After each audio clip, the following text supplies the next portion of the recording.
Hey everyone, I'm Ray Belli, and this is Words for Granted, a podcast that looks at how words change over time.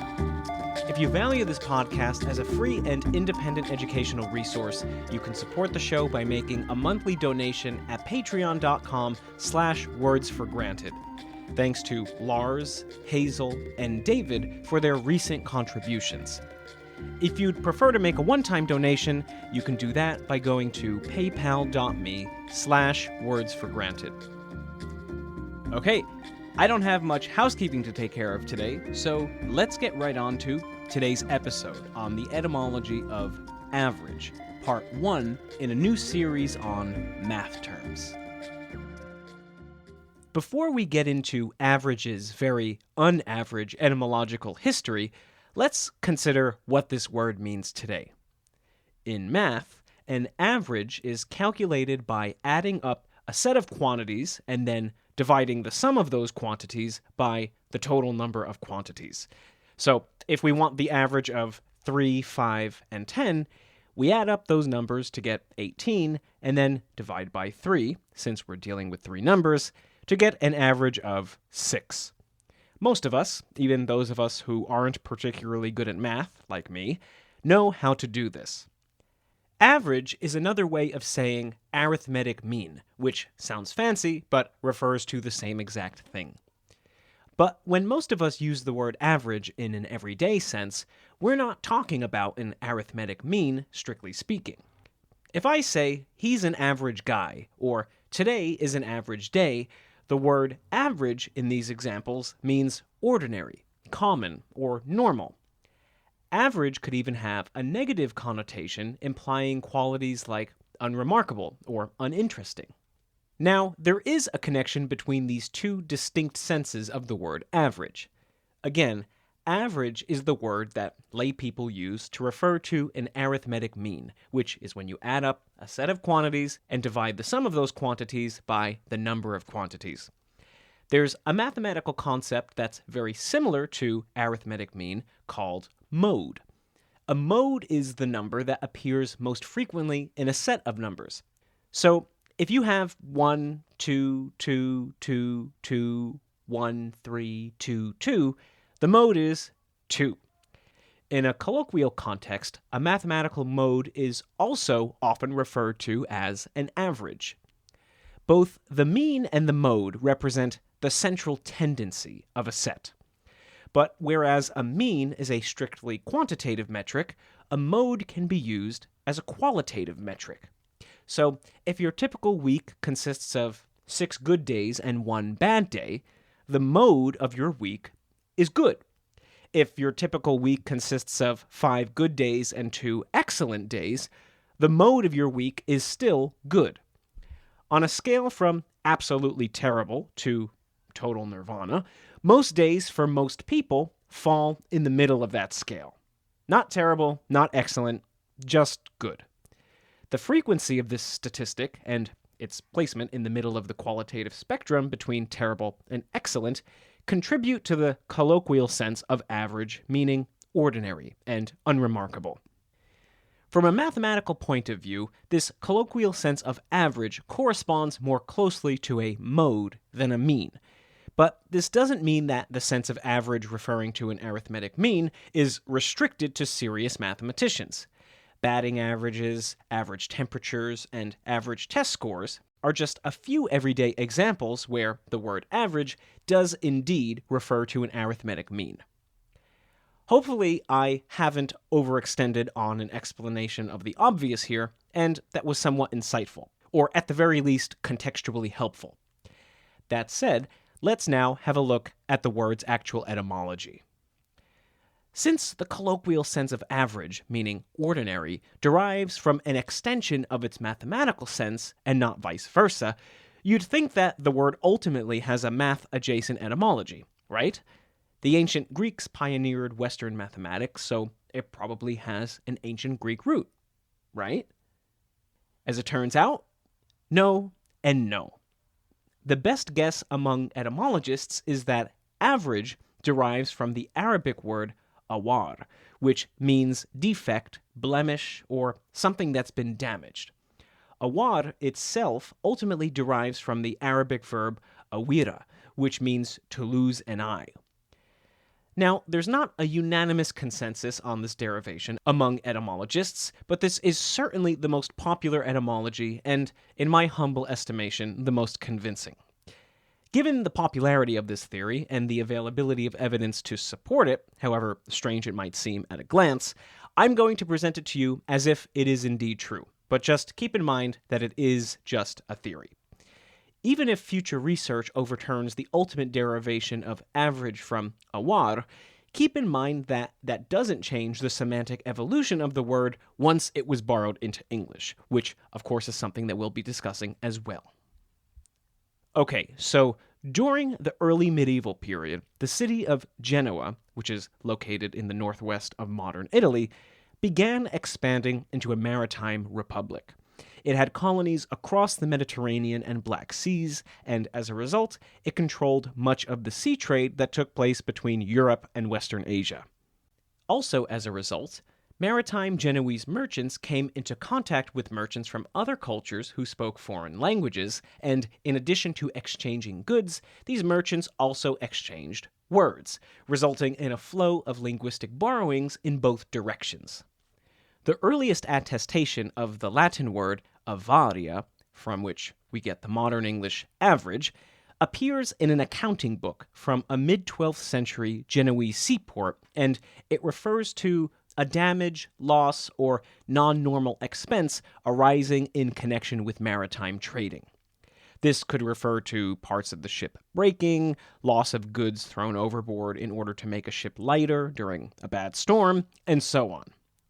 Now, by the 12th century CE, Latin had over a millennium of written history under its belt, so the fact that avaria doesn't appear in the written record until this very late point in the language's history suggests that the word likely is a borrowing from an external source. Considering that, 1, its earliest attestation is in a record book from a Genoese seaport from the 12th century, and 2, that Genoese traders were indeed doing business with Arabic-speaking traders during that time period, and 3, many Arabic words entered Latin during the 11th and 12th centuries through sea trade, etymologists have proposed that avaria is a Latinized borrowing of the Arabic word awar, which, as I mentioned earlier, means something like defect, blemish, flaw, or damaged goods. On counts of both chronology and semantics, this connection would seem to make sense. You'll notice that I'm pronouncing the Latinized form of awar with a v sound, avaria. Now, that word, avaria, is spelled A-V-A-R-I-A, but in classical Latin phonology, which is the Latin phonology most frequently taught and learned, consonantal V is pronounced with a w sound, akin to the sound of English W. However, the historical moment we're discussing takes place in the 12th century CE, which is well beyond the period of classical Latin. The Latin that was used during the medieval period is aptly known as Medieval Latin, and some of its linguistic features differed from its classical predecessor. One of these features was pronunciation, including the shift in the pronunciation of the consonantal V sound from W to V. Due to the absence of the W sound in medieval Latin phonology, when the Arabic word awar was borrowed in the 12th century, its W was converted to a V sound. Over the next century, the word avaria, referring to damages in connection with trade by sea, appears in other Latin documents in the European cities of Marseille and Barcelona, both of which are coastal port cities. By the 13th century, it appears in Latin documents in Florence, which is not a coastal port city, suggesting that the meaning of avaria was extending beyond its strictly maritime context and into the semantic realm of damage, generally speaking. Indeed, in the 15th century, French and Italian derivatives of avaria first appear in the written record with meanings denoting damage or brokenness.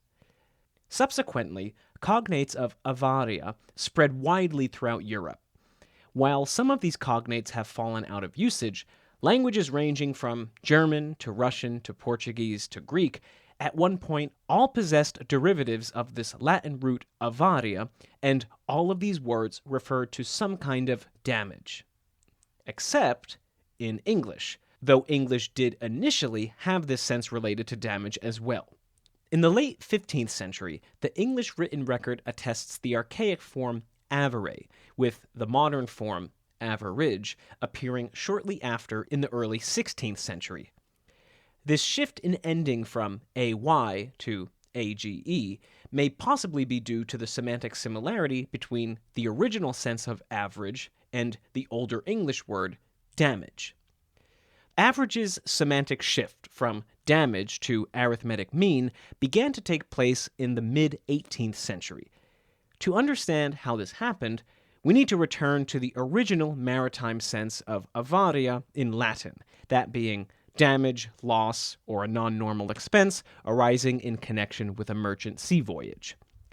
In some European languages, derivatives of the Latin avaria retained that original maritime meaning in addition to being a generic word for damage, and English was one of those languages. In English, average also acquired other related senses having to do with sea trade expenses. Let me share the definition of average contained in Blount's dictionary from 1707, about 5 decades before the more familiar mathematical sense first emerges. Quote, 1. The general allowance made to a master of a ship, or 2. An allowance to him on special occasions when he sustains damage which is equally divided upon all his freight and paid by each merchant according to his cargo, or 3. The contribution that several insurers pay to make good the loss of goods cast overboard which are by them insured. End quote. The definition that interests us here is the second one. This second definition basically describes a maritime shipping policy called the law of general average. For the non-commercial sailors among us, let me explain. Let's say you're in the chickpea business, and you're shipping boxes of dried chickpeas across the Mediterranean. Naturally, the ship carrying your chickpeas will also be carrying other merchants' goods that are bound for the same destination.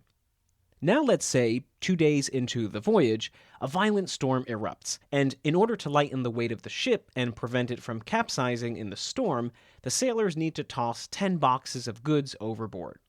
The 10 boxes that the sailors on board choose just so happen to be yours, which is really bad luck because not only have you lost your goods, which cost you time and money to produce, but now you can't sell those goods for a profit, right? Well, yes to the second point, and no to the first point. According to the law of general average, in emergency circumstances such as a bad storm, maritime shippers are allowed to jettison goods off a ship at no financial loss to the owner of those goods. Rather, all stakeholders in the cargo and carrier are legally required to share in the cost of jettison goods equally, because jettisoning those goods is actually saving the entire voyage. It's kind of like a form of insurance that you only have to pay unless something goes wrong. For the record, English merchants didn't invent this policy. The earliest surviving record of the law of general average dates back to the ancient Greek maritime code of Rhodes from roughly 800 BCE, though they obviously didn't call it by the English phrase law of general average. Anyway, back to the chickpeas. Let's say your 10 boxes of jettisoned chickpeas were worth $100 each. That's a total loss of $1,000 to you. If there are 9 other merchants shipping goods and 1 owner of the ship, that's a total of 10 financial stakeholders in the voyage. So, in order to distribute the loss equally among all parties, $1,000 divided by 10 stakeholders equals $100 paid by each stakeholder to you, the person whose chickpeas got thrown overboard. Keep in mind that in the phrase law of general average, average is actually being used in its older sense, meaning damage. Indeed, the phrase law of general damage would be just as applicable. But within this context of general average, the seeds to semantic change were sown. The law of general average is determined by the calculation of an arithmetic mean, which, of course, is the primary sense of the word average today. In the mid-18th century, British professionals outside of the maritime shipping industry, such as insurers and creditors, began borrowing the term average from the law of general average and used it to describe all kinds of losses spread out across assets in a mean, or average, proportion.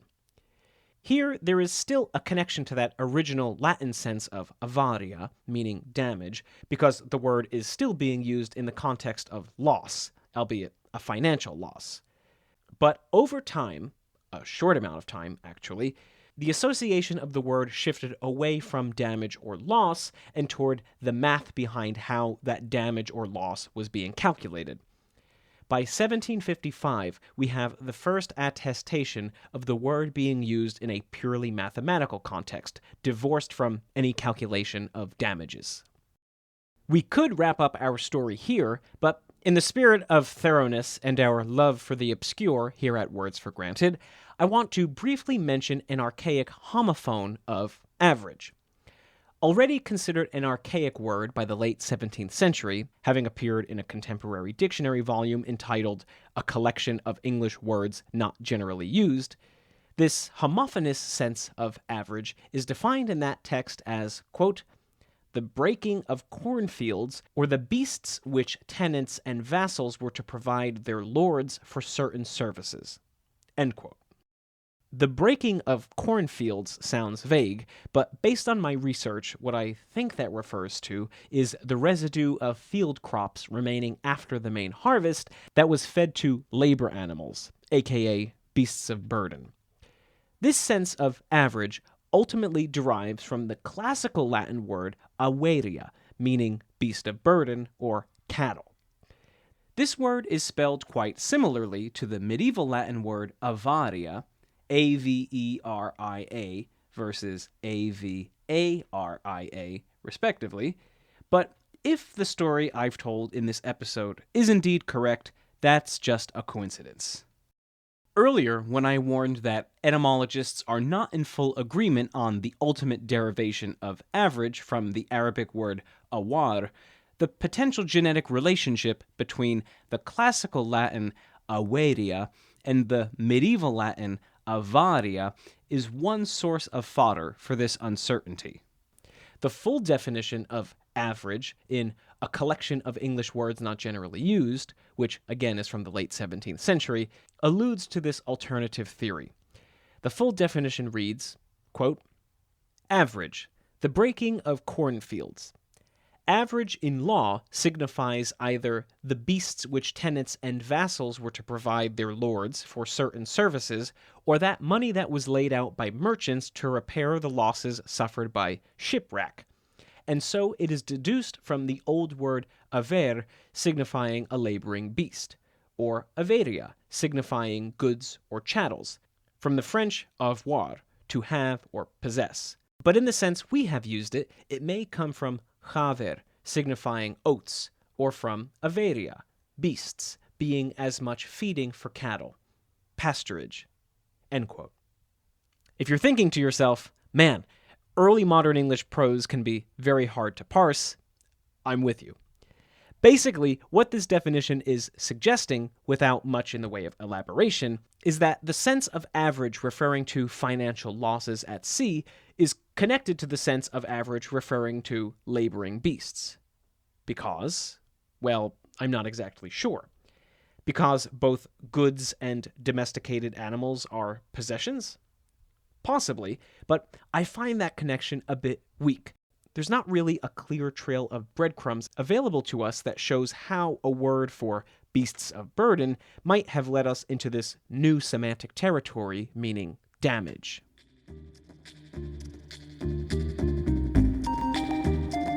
Alright, that's it for this one, guys. I hope you loved it. Again, if you love the show, I encourage you to leave a rating and review wherever you listen to the podcast. And again, if you want to support my research and regular output of content, you can become a monthly contributor at patreon.com/wordsforgranted, or you can make a one-time donation at paypal.me/wordsforgranted. If you want to sign up for my newsletter that shares articles, lightning round etymologies, book recommendations, and more, that's at wordsforgranted.com. Thanks for listening, and I'll see you next time here at Words for Granted.